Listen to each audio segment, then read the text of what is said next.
আমার খুব অবাক লাগে, আমি জানি না বাংলাদেশে কোনো নেতার তার নিজের এলাকাতে সব ইউনিয়নের সব ওয়ার্ডের সব মানুষের সাপোর্ট আছে কিনা, কিন্তু আল্লাহর রহমতের দল আমার বিরুদ্ধে এই অ্যাকশন নেওয়ার পরেও কিন্তু আমার পক্ষে এরা আছে, আর মানুষ যারা আছে তো আছে। কাজে আমার এখানে দুঃখিত হওয়ার তো কিছু নেই, নিশ্চয়ই দল দেখবে, আর দল যদি না দেখে তাইলে এলাকার মানুষ দেখবে, দেশে আর দেশের মানুষ তো দেখছি।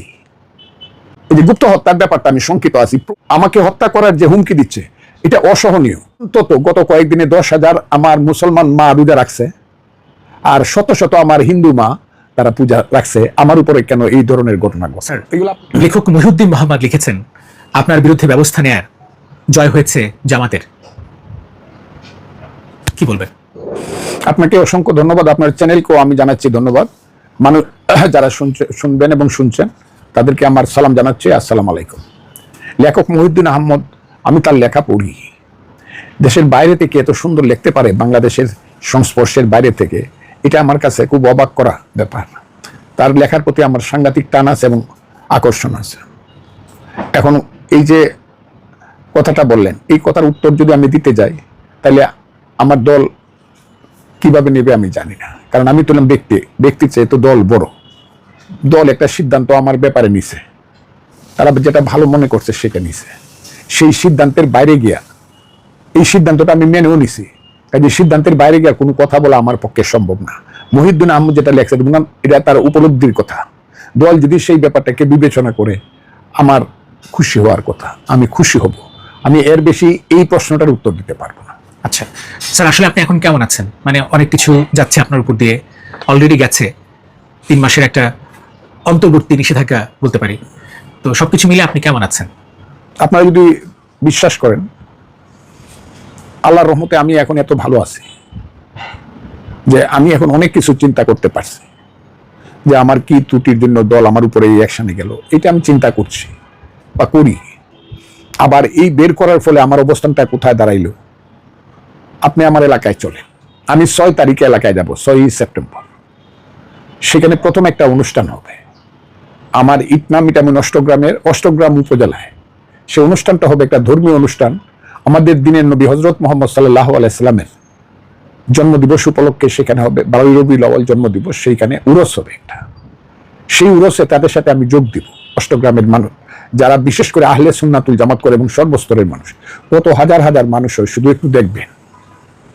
যারা আমাকে মানে ধর্ম বিরোধীর তকমা দেয় তারা শুধু শুনবেন এবং বুঝবেন আমি আমার ধর্ম সম্পর্কে কি অভিমত পোষণ করি। আপনি চলেন, এরপরে আমি বেশ কিছুদিন এলাকাতে থাকবো। ওই এলাকাটা আমি যতদিন থাকবো ততদিন এই এলাকার মানুষ প্রথমে গেলে হাসবে, তারপরে আমি আসে করার সময় কানবে।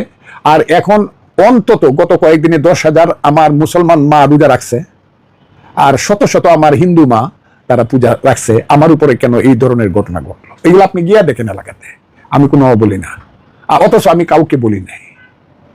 কি কথাটা বলি, সমস্ত দল আমার সাথে, একটা মানুষ কারোর সাথে নাই দলের, সব দল আমার সাথে। 216টা ওয়ার্ড আছে 24টা ইউনিয়নে, 216টা ওয়ার্ড সব আমার সাথে, বিএনপি 24টা ইউনিয়ন সব আমার সাথে, 3টা থানা সব আমার সাথে, এখন পর্যন্ত একটা লোক বাইরে নাই।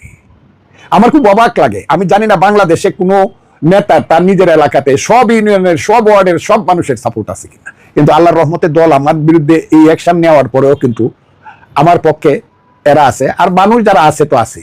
কাজে আমার এখানে দুঃখিত হওয়ার তো কিছু নেই, নিশ্চয়ই দল দেখবে, আর দল যদি না দেখে তাইলে এলাকার মানুষ দেখবে, দেশে আর দেশের মানুষ তো দেখছি।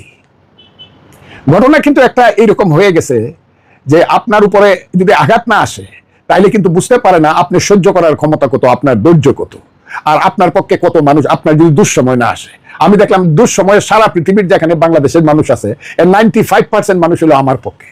ফজলুর রহমান আমার পক্ষে সংবেদনশীল, এটা বলার কিছু নাই, কথাটা কি বুঝছেন? কাজে আমি অত্যন্ত খুশি, ফ্রি। কিন্তু একটা ব্যাপারে আমি শঙ্কিত, এই যে গুপ্ত হত্যার ব্যাপারটা আমি শঙ্কিত আছি। প্রতিদিন এই যে মোবাইলটাতে শত শত আমাকে যে বিশ্রী বকাবকি করে, কুৎসিত বকাবকি করে, এটা মানুষের পক্ষে আমি আর ধরি না এখন।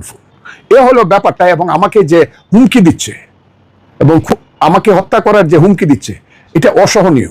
ওইটার ব্যাপারে একটু চিন্তায় থাকি এই।